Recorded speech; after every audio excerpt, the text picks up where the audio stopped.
Welcome to NACTV Reads the News. My name is Gwen Jacobsen, and I'm one of many volunteers that help create programming for our station. NACTV can be seen on MTS Channel 30 or 1030, Westman Cable Channel 17, Bell Satellite Channel 592, or online at nactv.tv. These programs are made possible by our volunteers, staff, advertisers, as well as donations made by you, the viewers. If you are enjoying your NACTV experience, please consider supporting us by either donation or volunteering. You can contact our office at 204-476-2639 or at nactv@wcgwave.ca. This week's edition of the Neepawa Banner and Press is dated Friday, November 29th, 2024. On the front page, you'll see a very colorful picture of Santa Claus delivering Christmas spirit to Neepawa. Jolly old Saint Nick took a quick break from his preparations for Christmas to come visit Neepawa and participate in the Parade of Lights.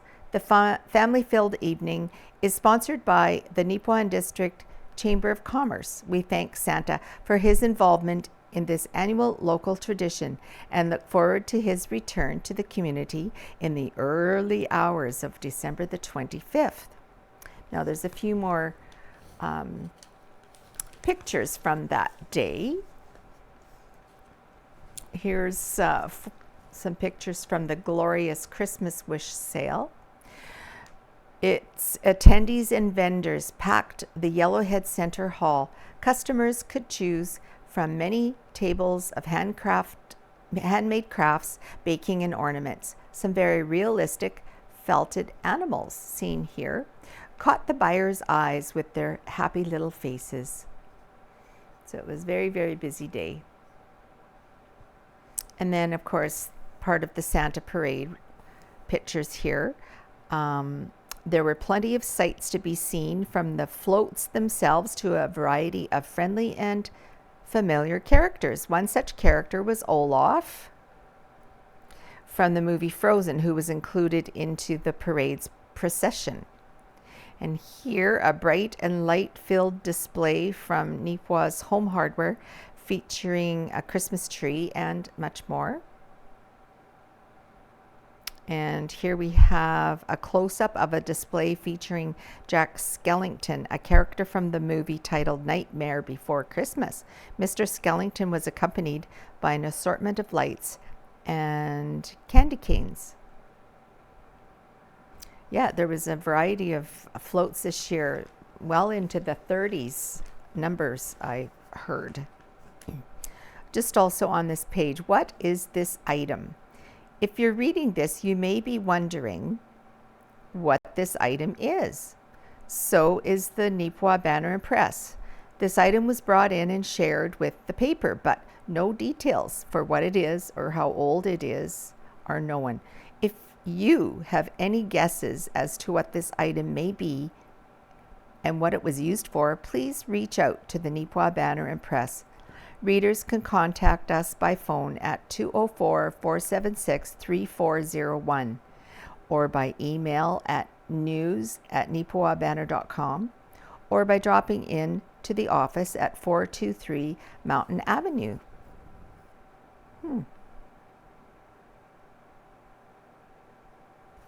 Interesting.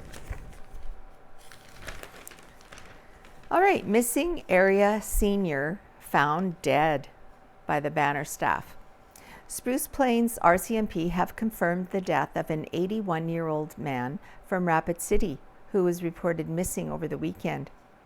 On Saturday, November 23rd, police located the pickup truck of George Haslan on a rural road northwest of Rapid City.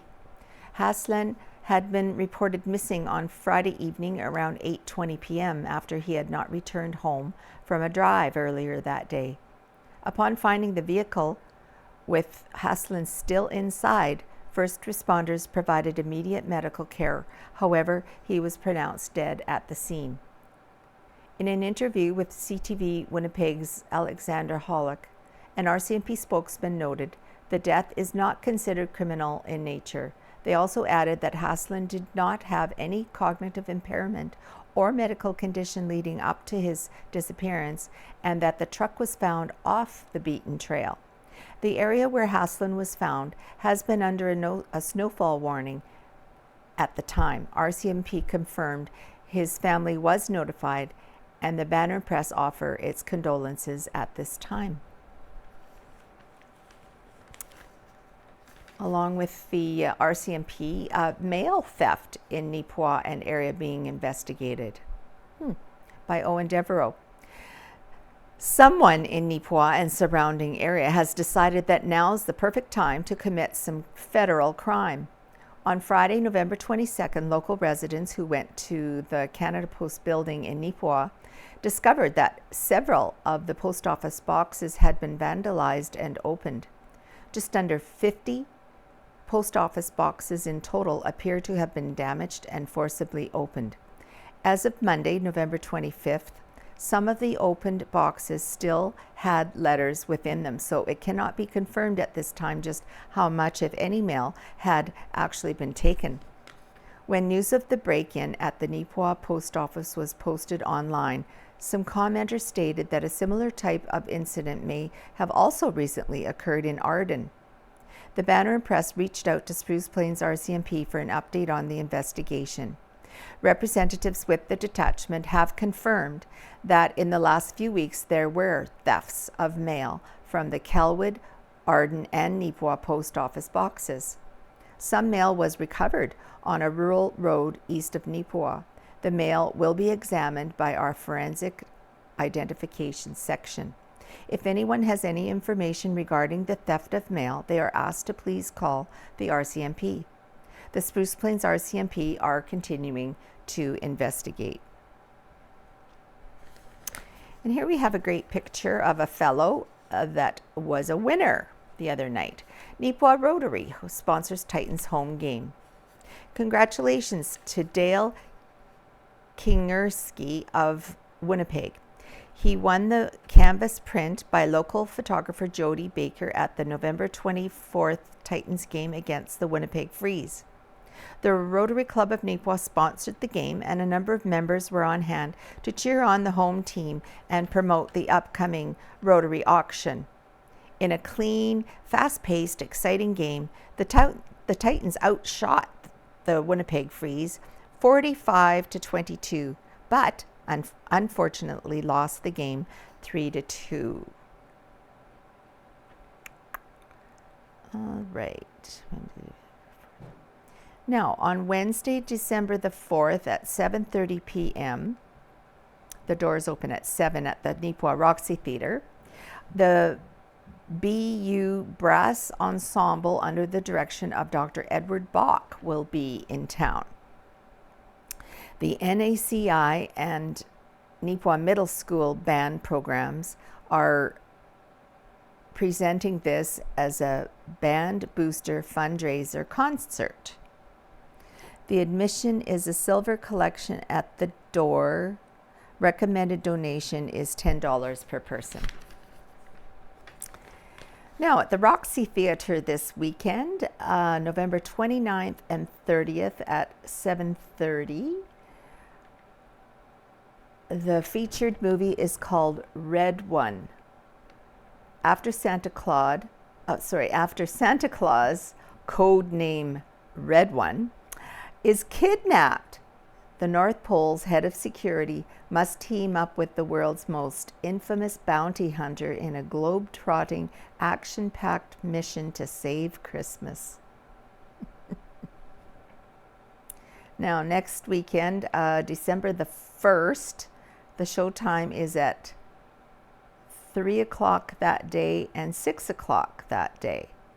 It is called Hello, Love Again. Determined to reunite, Ethan in Hong Kong and Joy in Canada strive to improve their lives.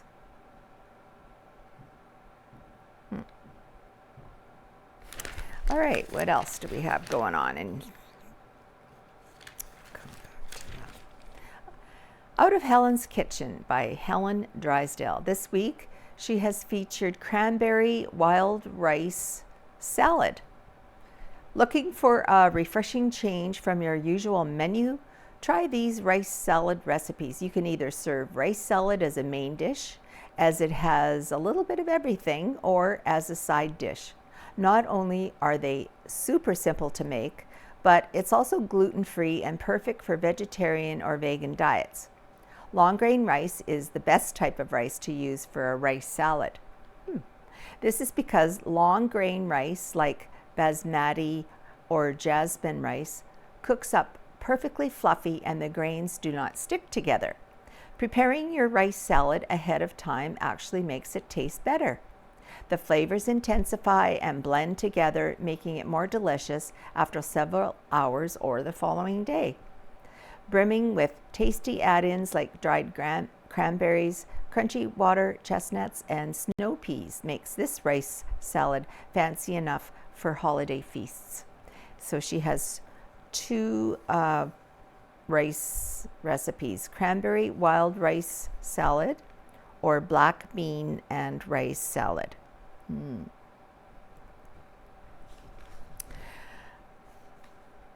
Now for the Neepawa Council brief from November 19th, 2024 by Caster Verheim. Neepawa's Town Council held its latest meeting on November 19th. Council addressed a number of items in the brief meeting, including the proposition of applying to the Manitoba Growth, Renewal and Opportunities for Municipalities program. Chief Administrative Officer Colleen Sensation noted that the town is applying to the program for two projects. These are the new roads to be implemented in order to provide crucial access to the new hospital, as well as the future vocational school and daycare site, and for the engineering and designing of a bridge to be implemented on Hurl Road. Sensation said, "We had to prioritize our applications. Clearly, we want to complete the roads within Southwest 34, 14, 15, and for the bridge on Hurl Road. But we recognize there's only $42 million available in the whole fund," noting the roads would be first priority. Our first ask is pretty significant. We're looking for a few $1,000,000, whereas the second one, we're looking more in the realm of probably $300,000. In regards to the grant applications, the town of Neepawa is prepared to commit 50% of each project's total funding. For the roads, this would come from its existing reserves and the annual operational budget. For the bridge, expenses would be borne by the 2025 operating budget. As far as other items that were discussed, it includes the following: a brief review of regular meetings held for Evergreen Technologies, Neepawa Area Planning District, the Rossburn Trail Association, and White Mud Watershed. Evergreen is working on personnel policies and salary negotiations going into 2025. Regarding the Neepawa Area Planning District, it was noted that 2 subdivisions per quarter section are now allowed in rural municipalities in its service area. This includes Rosedale, Lansdowne, and the town of Neepawa. The planning district is currently processing its first application received to access that bylaw. The Rossburn Trail is considering projects for the future, including supporting Indigenous themes and culture throughout the trails. Concerns from residents regarding the postal strike were acknowledged. However, this is a federal issue and not a municipal one. Following the clarification, Mayor Brian Headley stated, "Certainly our hope from Council is that it is resolved quickly." Representatives of the town of Neepawa attended HyLife and personally welcomed 15 newcomers to Neepawa.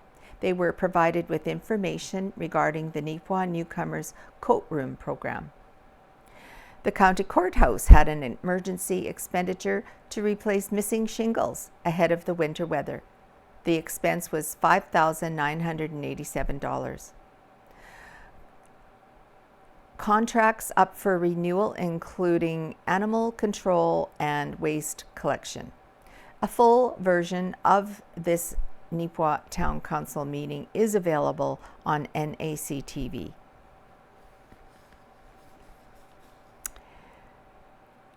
Here is a market report by Tyler Slawinski of the Gladstone auction. The weather hasn't been favorable for much lately. From snowfall warnings to freezing rain and closed highways, cattle are still moving into the markets to take advantage of the steamy prices. Cattle are in high demand and prices are record-breaking. I may sound like a broken record, but every week normal trends would have us thinking the market is going to correct itself, but it seems to pick up steam and get slightly stronger than the previous week. We had a barn full of cattle and sold 1,665 head of cattle through the ring in Gladstone on November 26th. The market this week was very optimistic once again. The cattle futures were strong and the Canadian dollar was weaker, much the same as last week, making trade much more appealing. Many of the cattle orders that are being filled prefer to have the cattle in the pens and settled before the Christmas break. With many orders having that in mind, it creates aggression in the market as the buyers battle it out over the cattle on offer. Most areas of trade were stronger. Some additional orders drove certain areas of the market higher. A high percentage of the feeder cattle we traded were between 400 and 700 pounds, and seemingly those were the weights that were in high demand. When the cattle market is so strong, we start to see the buyers and the orders getting picky, and rightfully so. If the so-called order calls for first cut, first choice cattle, the plainer cattle are going to start to be picked on heavily. Bull calves, horns, frozen ears, and calves that haven't been weaned for the proper amount of time are being discounted.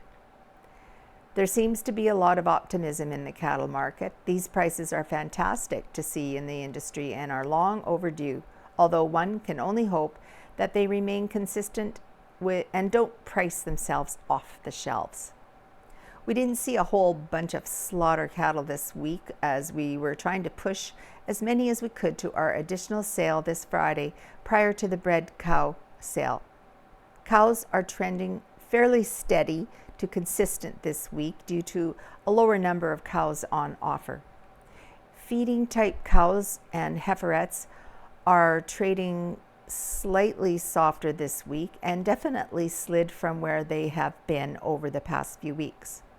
Yielding cows still traded quite reasonable from 140 to 155, with sales to 166.25 looking like steady averages. Feeding type cows are ranging between 158 to 168.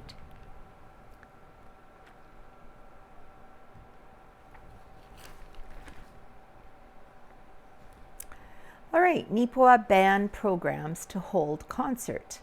Okay, I mentioned this a little bit, but this is a little more in detail by Casper Warehan.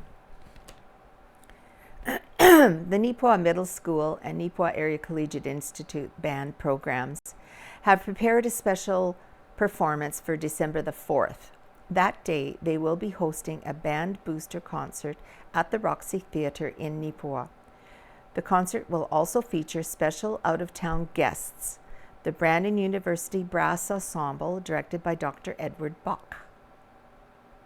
Dr. Bach is a trumpet professor at Brandon University and holds distinction as a soloist, conductor, educator, adjudicator, and an arranger. His career has also taken him to major stages across locations such as North America, Ukraine, Latvia, Singapore, and more. The Neepawa Banner and Press had the opportunity to speak with NACI band teacher Colleen Hallett about the concert. Hallett also knows Dr. Bach from her own time at BU. She said, even after my graduation from BU's music program, Dr. Bach remains one of my greatest musical mentors. I played with his brass ensemble over the course of my degree at BU, and I learned so much about music pedagogy from him.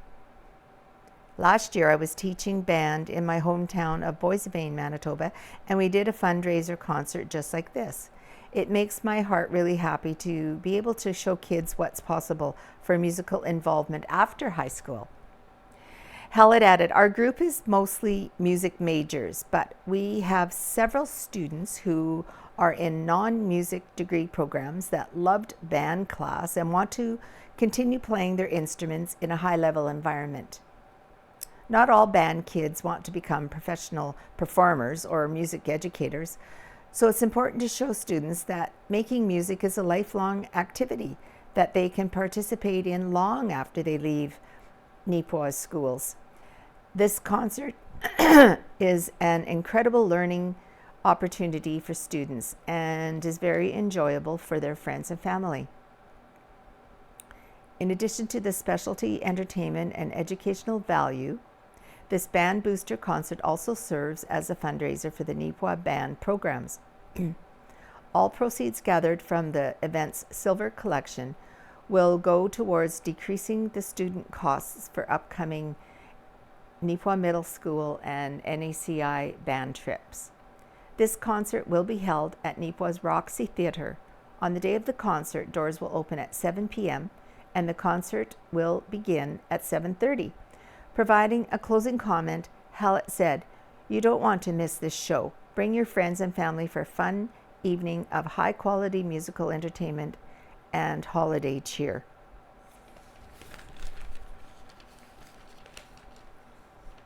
Now we have a full page here. It's called A Real Connection to Earth and Nature.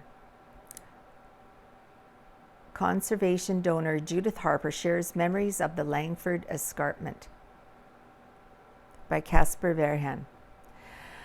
A land full of memories in the area is now being preserved in perpetuity.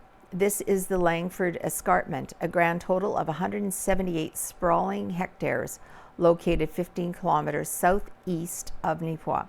Previously owned by the Harper family, 25% of the value of this land was donated by the family to Nature Conservancy of Canada, the rest being purchased by the organization with funds from the Natural Heritage Conservation Program. These details first appeared in a press release from Conservancy of Canada in the November 22nd, 2024 edition of the Neepawa Banner and Press. This week, however, the paper is happy to share a more personal perspective from donor Judith Harper. My mother passed away on March of 2023, and I inherited the land. I made the decision that I would sell the land. It wasn't a decision I took lightly, said Judith, who currently lives in Winnipeg. The land had been in my family since 1915, when my grandparents homesteaded there, George and Dorothy. They raised 12 children on that farm, 2 sons and 10 daughters. She added, then my grandfather passed away in 1936 and the farm was taken over by my father, James Harper. He married my mom, Rita Patterson, in 1944. Myself and my brother Jim were raised on that farm. My brother Jim passed away in January of 2023. He is interred there under the Scots pine he planted. Judith noted that the last time members of the Harper family lived at the homestead was in 1965. However, the land continued to be worked by them, and for a number of more recent years, the land was rented out by the Harper family for grazing. While the Harper family was living and working on the land, they operated a small mixed farm. Growing up as children on the farm at that time, we were very involved in working with the animals, and I had a real connection to the earth and to nature, Judith enthused. So when the Nature Conservancy of Canada indicated some interest, to me it really fits well with my values and what I would like to see going forward for the farm. Judith continued sharing memories which she had also included in a letter to Nature Conservancy Canada last February.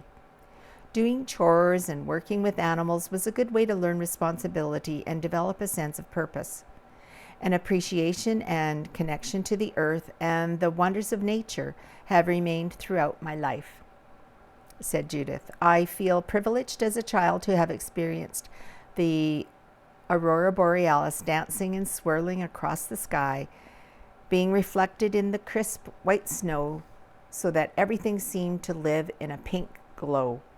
Being startled by a grouse bursting out from under a blanket of snow, listening to the eerie howls of coyotes, searching for pink lady slippers in the spring, the smell of fresh mowed hay, the sound of crickets, the buzz of honeybees that took up residence in the walls of our house, the sudden violence of a thunderstorm where the trees seemed to be lashed to the ground. As Judith wrote her letter to Nature Conservancy Canada, she had also recognized that it was 60 years ago to the day that she and her family gathered around the television to watch the very first live TV performance of the Beatles on the Ed Sullivan Show. The start of an absolutely seismic cultural shift, but the shift in our life on the farm was already underway, Judith shared. 2 years earlier, my mother had taken a job in town as the farm income was not sufficient to sustain us. Immense blood, sweat, and tears went into the land, but it was loved by my family. My mother called it God's country. That the property is donated and conserved for the benefit of nature seems the most fitting way to honor my family and the land. Judith added, it really, truly is lovely. It's gorgeous country. The Langford Escarpment's beauty and diversity, as Judith touched upon in her memories, is home to a wide variety of wildlife. This wildlife, including several at-risk species and their habitats, will be preserved alongside the Harper family's memories through this partnership, a beauty protected for generations to come. In her final comments, Judith stated, it gives me peace of mind to know that it will be protected for perpetuity and that this is how the land will be cared for. Now, there are some pictures included on this page, which I will talk about now. So here we have a team of horses. A team of horses named Bill and Fred, pulling along Judith, her brother Jim, and parents James and Rita Harper. This photo was one of many taken at their homestead and farming operation on the Langford Escarpment during Judith's childhood. And here are her parents, James and Rita Harper, pictured for their marriage. It's beautiful. Here we have Judith with her dad, James. The tractor is a McCormick. Here we have Judith here, and this is Jim, pictured with their grandma, Dorothy. If you can see that. And down below is Rita in her older years with one of her cows.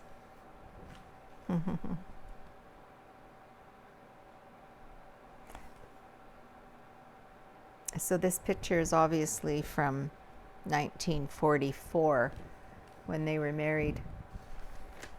Oh, it's a great article. All right, next we have somebody saying, can't get more fresh than 5 minutes down the road by Owen Devereaux. A world-class product produced in Neepawa is now widely available to everyone in and around Neepawa. On Friday, November 22nd, HyLife Limited and the Neepawa-Gladstone Co-op officially launched a partnership which will allow for the sale of pork products at all of Co-op's grocery locations. Previously, HyLife's pork products sold primarily to international markets. Its fresh chilled cuts are available in Japan and Korea, while their frozen stock is sold in Mexico. This new deal with the co-op is the largest domestic partnership HyLife Limited has agreed upon with a grocer since taking over the Neepawa pork plant back in 2008. Another local distribution deal with Neepawa Fresh Mart, which started in 2022, also remains in place. The new distribution deal was highlighted with a special event on November the 22nd at the Co-op grocery store in Neepawa. HyLife chefs were on hand preparing and handing out free samples of their quality pork products to customers. Officials with the Co-op and HyLife were also on hand to help celebrate the partnership.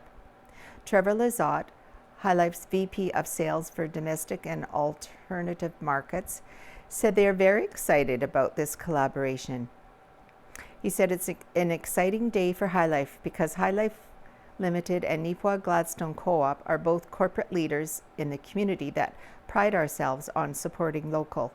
So this was a natural partnership to give the people in Neepawa and region access to premium pork. We hope the community will come out, check out our products and try them. We feel as though we have a very special product. We're proud to be a part of the community and just really excited to expand upon that by making our premium product available. Darren Rowe, Fresh Division Manager at the Neepawa-Gladstone Co-op, spoke with the Banner and Press on the day. He noted that they like to support local and nothing gets more local than HyLife. He said it's an important collaborative experience for both of us.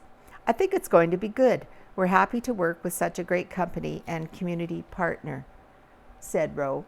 Co-op is big into local, and it doesn't get much more local than 3/4 of a mile away. HyLife Limited have been very good to work with, very willing to get these cuts done and pack them for us. Getting fresh items in stock is very important to us, and you can't get more fresh than 5 minutes down the road. Rowe also noted that with about half of Neepawa's population connected to the pork plant, there's a sense of pride from people for the product. The full line of HyLife pork products will be carried by the co-op. Rowe said over the next few weeks they'll be doing some in-store features to promote different items. He also clarified that HyLife will be delivering directly to the Neepawa co-op with themselves supplying to Gladstone. We supply Gladstone. We cut all the meat, so Gladstone is getting this product as well. The HyLife products can be located in the Neepawa-Gladstone grocery stores in specially marked counters close to the meat department. And this is a picture of that meat department that he's talking about. The HyLife pork products will be displayed prominently at the grocery store with signage in front of the building.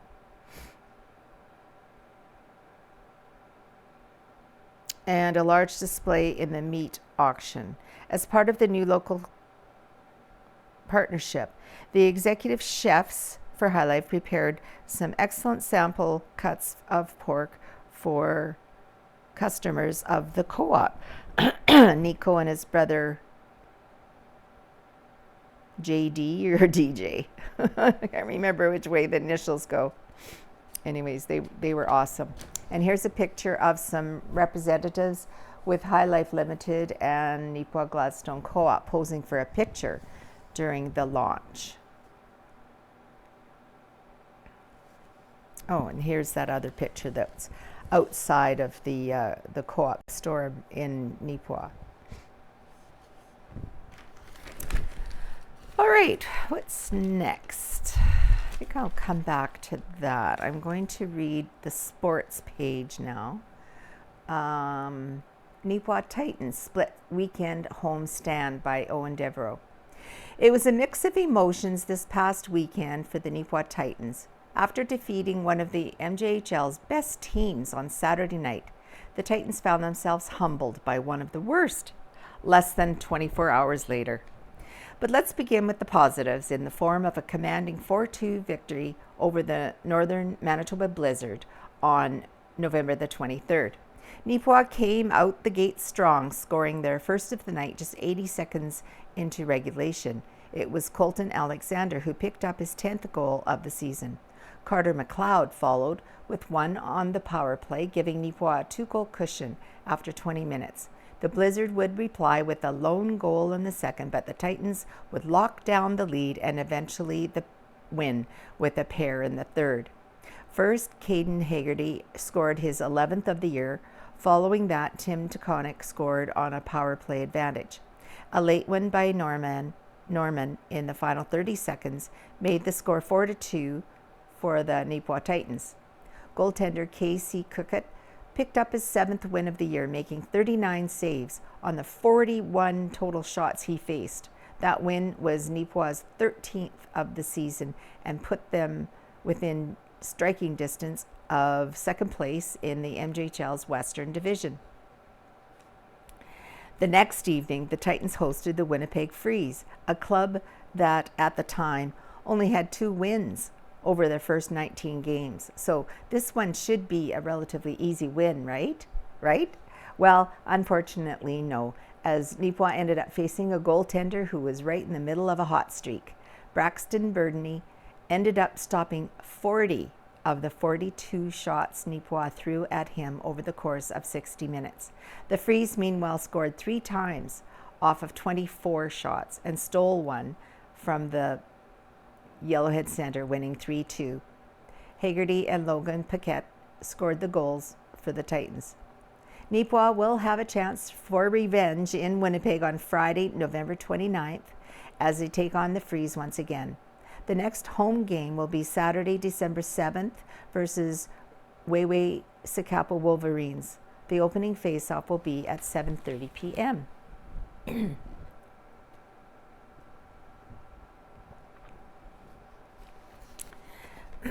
Carberry defeats Neepawa in the Tiger Hills Hockey League by Owen Devereaux. A 4-goal performance from Tavish Quinn helped secure a 7-4 win for the Carberry Plainsmen over the Neepawa Farmers in the Tiger Hills Hockey League. Quinn scored his first of the game, which was played on Friday, November 22nd in Carberry, with just 5 seconds left in the first period.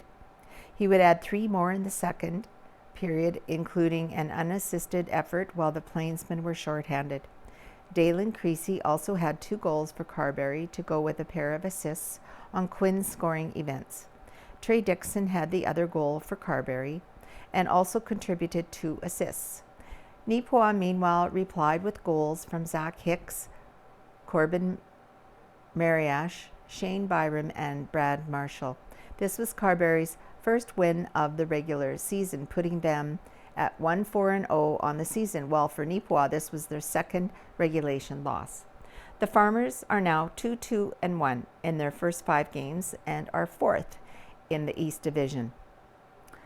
Also, the Minnedosa Bombers played 2 games in 3 nights last week. The first was a 5-3 victory in Verdun against the Oil Kings on Thursday, November 21st. A pair of goals late in the third period from Matt Saylor ensured the win. Also contributing to the win were Cale Hutlett with a first period goal on the power play. Dallas Drysdale and Shane Jury also scored for the Bombers in the second period. Minnedosa followed that up with an impressive 6-1 win at home over the McGregor Wild on Saturday, November the 23rd. It was another huge night for Jury, who scored 3 times and added an assist. Wes Lewis with 2 goals and 1 assist, and Bryson Werbicky Mallet had the other goals for the home side. Saylor, meanwhile, had 4 assists. The results leapfrogged Minnedosa over Neepawa in the standings. The Bombers are in 3rd place with a 3-1-1 record. The Rivers Jets remain the best team in both the East Division and the league overall, with a perfect 5-0-0 record. NECI hosts junior varsity volleyball provincials.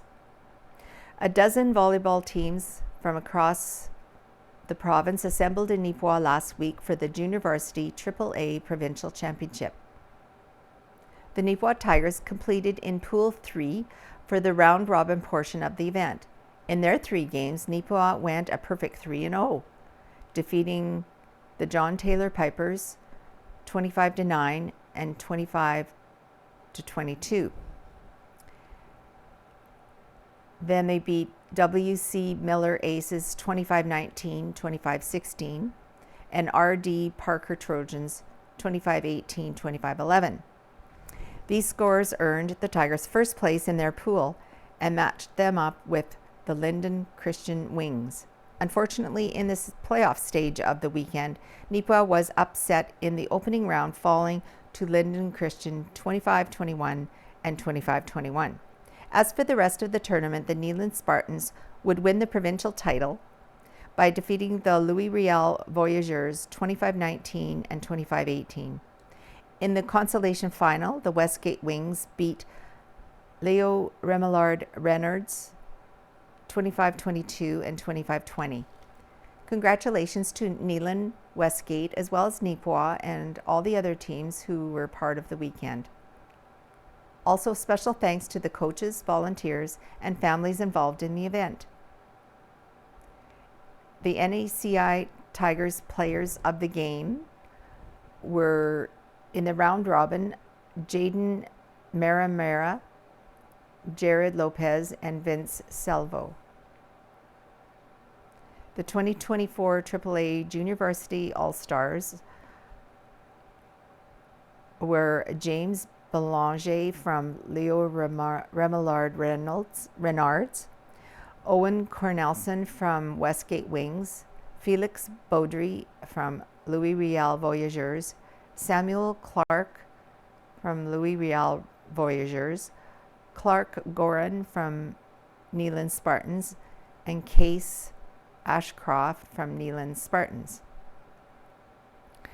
And the championship MVP was awarded to Aidan Moore of the Neeland Spartans. Now, the last one is a heck of a hectic week for Tigers hockey by Owen Devereaux. The Neepawa Tigers high school hockey team have powered through one of the toughest parts of their Westman High School Hockey League schedule, playing 3 games in 4 nights. This trio of games also included a pair of matchups on the road. One of those was way up north to the Swan Valley region, while the other was in the exact opposite direction down to Brandon. The Tigers' first game of the week was at home against the Hamiota Huskies on Thursday, November 21st. Surprisingly, this game would be the toughest of the week for Neepawa as they were toppled 4-1. Cohen Kobaki scored the only goal of the night for the Tigers off a power play chance midway through the second period. Neepawa followed that up the next night on the road to Swan River to take on the Swan Valley Tigers. While Neepawa put in a solid effort against one of the league's best teams, they would fall to Swan Valley by the score of 4-3. The Tigers, Swan Valley edition, earned the victory by scoring the game winner late in the third. Neepawa scored once in each period, with Wyatt Negevin picking one up in the first, Cohen Kobaki registering his 11th of the season in the second, and Brock Pazlaki closing out the scoring for NACI in the third. For the final game of this mini endurance test, the Tigers, Neepawa edition, hit the road on Sunday, November 24th to Brandon for a game against the Crocus Plainsmen. In this showdown, Neepawa would prevail in overtime, winning 4-3. Luke Nicholson, Ian Foster, and Wyatt Negevin all scored in regulation, while Cohen Kobaki collected the game winner in extra time. Austin Mikuluk picked up the win in goal for the Tigers after facing 32 shots. These recent results have Neepawa's record in the WHSHL sitting at 5-4 on the year and has placed them in 7th place overall.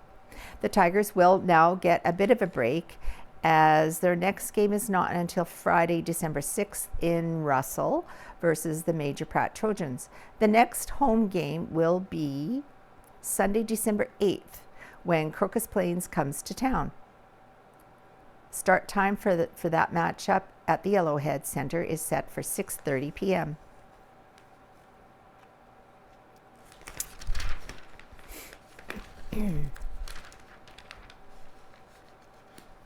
Make sure you go online to check the Rotary online auction, which is happening December 6th to the 12th. It's a major fundraiser for the Neepawa Rotary Club. And there are, 151 items that you can check out ahead of time to see what you might be interested in. For information, updates, and to see how to register and bid, visit the website at neepawarotary.weebly.com. Bidding starts at 8 a.m. on Friday, December the 6th, supporting our new hospital and other community projects. So we also have another full-page kid scoop that the children should get a Neepawa banner and do all the fun games and jokes and other things that are involved on that page. It's great for the kids. Beauty in the Eye of the Beer Holder by Owen Devereaux. The labels for Farmery Estate Brewery beer cans have been transformed into a colorful canvas for several talented photographers. The Neepawa-based brewery recently launched its Northern Skies Through Women's Eyes campaign. For a limited time, Farmery's Northern Lights lager cans will prominently feature pictures of nature from 4 different Manitoba photographers. The visuals are focused, fittingly enough, upon the beauty of the Northern Lights as they were captured across the province. The photographers whose work was selected include Jody Baker of Neepawa, Tracy Gregoresh from Minnedosa, Donna Latch from Plumas, and Alyssa Ferguson from Thompson. Lawrence Warrock, co-owner of Farmery Estate Brewery, said their business is proud to showcase these photographers and their artistry. This was just something that allowed us to highlight some tremendous artists from around the province. These pictures captured the beauty of the Northern Lights, and this is one way to get it into people's hands. To go along with the pictures, the beer cans will also feature contact information on each photographer in the form of a barcode to view their available works for purchase. Along with the distribution of the cans, these artists will also have their work displayed at the Manitoba's Flash Photographic Festival, which is set for Neepawa in April. Yvonne Sisley of Arts Forward helped to coordinate the event in partnership with the Flash Photographic Festival. Sisley said they are thrilled to be a part of what should be an incredible exhibit featuring 4 talented female Northern Lights photographers. Arts Forward was approached by the festival to participate, and knowing that we had one of the Northern Lights photographer whose work is well known in town, I thought it would be really cool to highlight 4 women that we could get from all over Manitoba, Sisley said. So I just thought it'd be really cool to get women who are very, very passionate about this and who are from all over Manitoba for different perspectives on the same phenomenon. Amongst the 4 photographers who will have their work displayed on the cans and exhibit is Neepawa's own Jody Baker. The Banner Press asked Baker what it meant to her to have her stunning captures of the Northern Lights commemorated in this way. She said it is a very exciting way to exhibit her work. I love craft beer, I love photography, and I love the Northern Lights. So to be involved in a project like this, it was the pinnacle. To be one of the artists selected, I was just blown away by it. I was so excited, said Baker. The Farmery Estate Brewery Northern Lights Lager can with the Northern Lights artwork will be available for purchase at many participating Manitoba beer and alcohol vendors shortly. So here is a mock-up of the new Northern Light Lager cans from Farmery Estate Brewery, and also a picture of Jody Baker, one of the 4 photographers whose work will be displayed on the cans, and Yvonne Sisley of Arts Forward. In the spring, Arts Forward will host an exhibit in conjunction with the Manitoba Flash Photographic Festival, which will showcase the works of all 4 featured artists. All right. Well, we'll go back to a couple pages that haven't been read yet. This is the Farmer's Advocate. There's a couple of pages here. We'll see how much we can get through today. The first one is called Resilient Ag Landscape Program, Now Open, or RALP, by Sean Kabak. The Manitoba governed producers can now apply for funding under 2 beneficial management practices, BMPs, to make improvements on their farm. The objective of RALP is to increase the environmental resilience of agricultural landscapes by accelerating the adoption of beneficial on-farm land use and management practices that increase carbon sequestration. The 2 BMPs available for funding are for agroforestry and for grasslands and grazing management. In the grassland and grazing management BMP, funding covers rotational grazing infrastructure, including permanent and temporary cross fencing and off-site watering, the conversion of marginal and high-risk annual cropland to permanent grasslands, and increasing the composition of alfalfa or other legumes in hay or pasture. Eligible applicants can be reimbursed for up to 75% of total approved eligible costs to a maximum of $15,000 per project. For more details, go to www.manitoba.ca/SCAP/climate change/carbon-sequestration. Or you could phone 204-239-3353.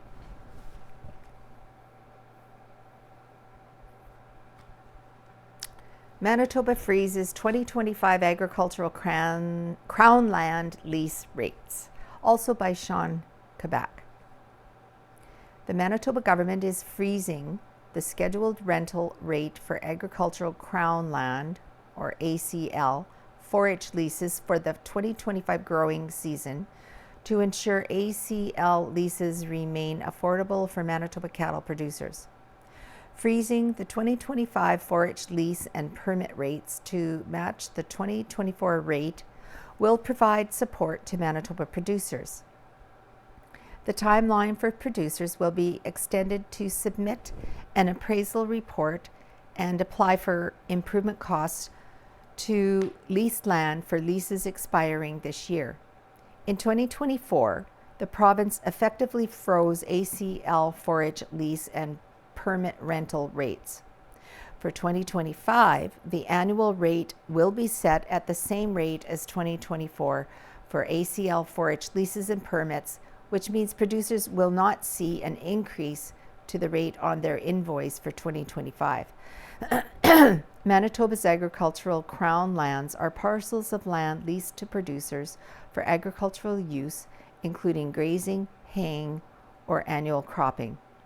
Agricultural crown lands are important public assets economically, environmentally, and socially, and essential to supporting and growing the livestock industry in Manitoba and providing mitigation and adaptation to climate change. Manitoba Agriculture is offering a series of livestock and forage webinars led by various presenters aimed to help Manitoba beef producers best manage their cattle operations. Find out the latest news on research and production for beef and forage management by participating in these virtual sessions. The first session in November covered backgrounding tips and rations and smart mineral and vitamin nutrition for stronger beef herds. You can participate by watching on your computer, smartphone, or tablet. All sessions are recorded so they can be watched at a later date. Register for the Stock Talk webinar by going to Manitoba Agriculture's homepage and clicking on the Ag Talk webcasts and videos link on the right-hand side of the page. The next webinar will look at beef cattle cost of production and beef cattle nutrition for the cow herd. Manitoba Agriculture has recently updated the cost of production for cow and calf, backgrounding, feedlot, hay, and silage production. These can be found on Manitoba Agriculture's website or at your nearest MASC service center.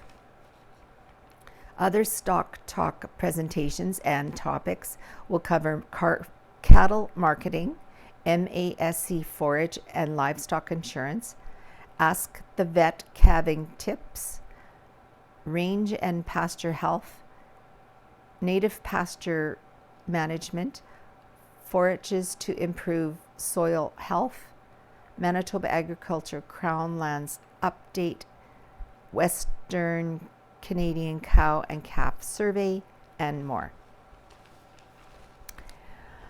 Next, complete your MASC Harvested Production Report online.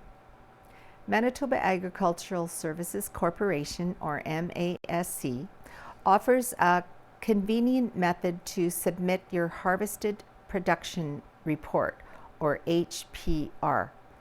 You can do this online through My MASC. If you already have a My MASC account, get started by visiting masc.mb.ca. If you haven't yet signed up for a My MASC account, contact your MASC Service Center for assistance. Whew, there's a lot of letters in this one.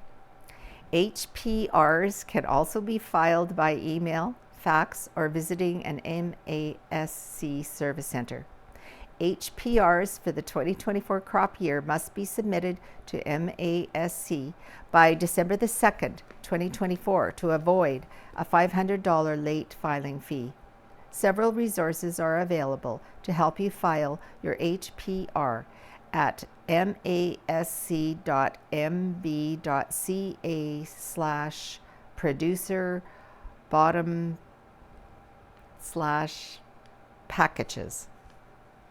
December 2nd is not only the deadline to file your harvested production report, but it is also the deadline to file the following: your post-harvest claims, to file your declaration of overwinter colonies report for overwinter bee mortality insurance, to file to make changes to your 2025 excess moisture insurance selections, including the reduced deductible option and higher dollar value option.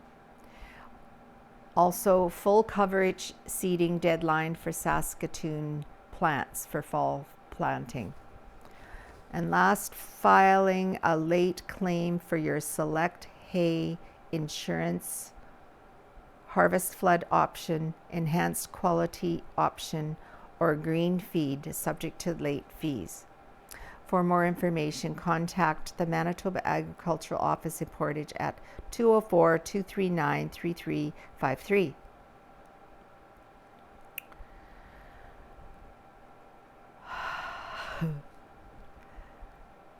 Canadian Cattle Markets Move Higher by Sean Kabak. CanFax reported for the week ending November 22nd over the past 3 months, the Fed market has been struck in a $5 trading range, $240 to $245. After moving sideways, the market has finally broken to the upside, hitting the highest point since mid-August. Dressed sales were reported from $405 to $408 delivered. Cattle that traded were being scheduled for the first half of December delivery. Buying interest was noted from 3 different U.S. packers, with light to moderate volumes of Western Canadian fed cattle being marketed south. All right, I'm going to head over to another area that I haven't read yet. I don't know which one. Homebodies by Frida Reason. It's called Parables and Fables. A parable is a succinct, didactic story in prose or verse that illustrates one or more instructive lessons or principles. It differs from a fable in that fables employ animals, plants, inanimate objects, or forces of nature as characters, whereas parables have human characters. Another definition added that parables were usually stories that Jesus told. When I was revisiting stories from the grade school readers, the best word to describe them is that they are parables. There are several stories from about grade 5 or 6 that I particularly remember. I'm not certain of the story's title, but I sure do recall the content. A rural couple lived in a tidy but compact home. In a time, there was a wee one, and as the little one became mobile, the wife was discontented with the size of their dwelling and instructed her husband to go and speak to the elder of the village. The elder listened carefully and told the man to add 2 chickens to their home. Obediently, the couple added the 2 chickens. You know, the husband needed to return to the wise man, and in time a cow and a pig were added to the now cramped and odorous room. After a period of time, in despair, the man humbly approached the sage and pled for help. The conditions of the house and the attitude of his wife were unbearable. The final instruction was to return all the animals to their pens and stalls. With order restored and cleanliness reigning, the woman was content and the home was at peace. Lesson? Well, be content with what you have. Make the best of now, for it could be worse. Another one I recall is the lad discerning how the longest way round could be the shortest way home. A high rise in the land, almost a mountain, stood between the lad and his home. As the crow flies, it would be much shorter to cross over the mountain. In reality, walking around the base was easier on the body and in actuality took less time. Lesson? Take a closer look at possibilities. Things are not always as they appear to be. We had fables as well, the tortoise and the hare, for example. The rabbit, who has the agility to move very quickly, got distracted and took off in tangents, while the tortoise plodded along an even pace and no distractions. Slow and steady wins the race.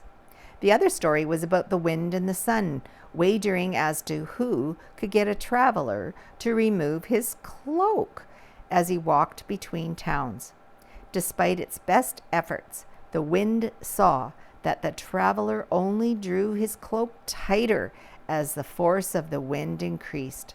The sun, however, in a very short time, had the traveler removing his cloak and carrying it.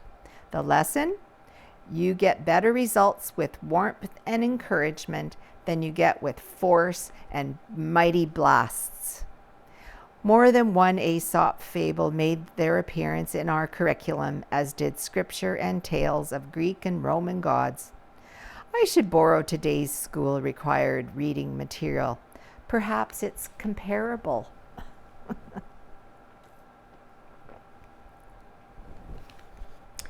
Back to where it all began, Part 1, Faithfully Yours by Neil Stroshine. I am not a great fan of winter. I tolerate it. Like you, I don't have a choice in the matter. Winter will come when it wishes and leave when its power is broken by the warmth and new growth of spring. But until that happens, I'm learning to celebrate the sights and sounds of winter, especially those we see at Christmas. The first Christmas under COVID-19 restrictions was a turning point for me. We could not do much that year. Christmas services had to be canceled. Gifts could be exchanged as long as proper social distancing rules were followed. But thanks to modern technology and individual creativity, a family of 2 in Neepawa could still enjoy their Christmas dinner while using FaceTime or Zoom or something similar to chat with parents, children, or grandchildren living in other communities. It wasn't the same as having everyone together in one place, but it was far better than not seeing them at all. There was, however, one privilege we were allowed. We could decorate our homes, and members of the same household could drive around town to see what others had done. That's how my family, myself, my wife, and our dog, celebrated Christmas.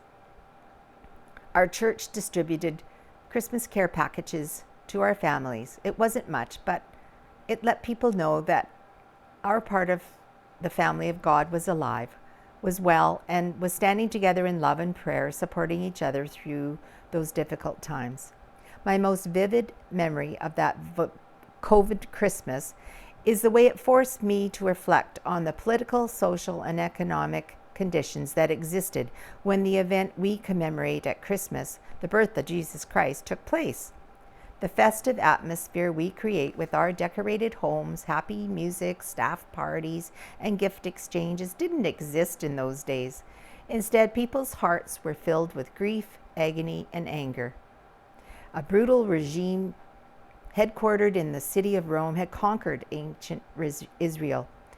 It filled every city and town with battle-hardened Roman soldiers whose orders were to keep the peace at all costs. When they entered a community, the soldiers held up Rome's law book and said, "This is the law we are here to enforce. Obey it or suffer the consequences. Behave or else." Well, the people behaved for the most part. They kept the peace, but their anger and frustration were evident everywhere. In desperation, they turned to God and cried out to Him for help. God answered their prayers, but not in the way they were expecting. God didn't send them a charismatic leader who could rally the people, stage a successful revolt, and liberate them from their oppressors. Instead, He sent them a baby, the one to which the prophet Isaiah referred when he wrote, "To us a child is born, to us a son is given. Government will be on His shoulders, and He will be called Wonderful Counselor, Mighty God, Everlasting Father, Prince of Peace." Isaiah 9, verse 6.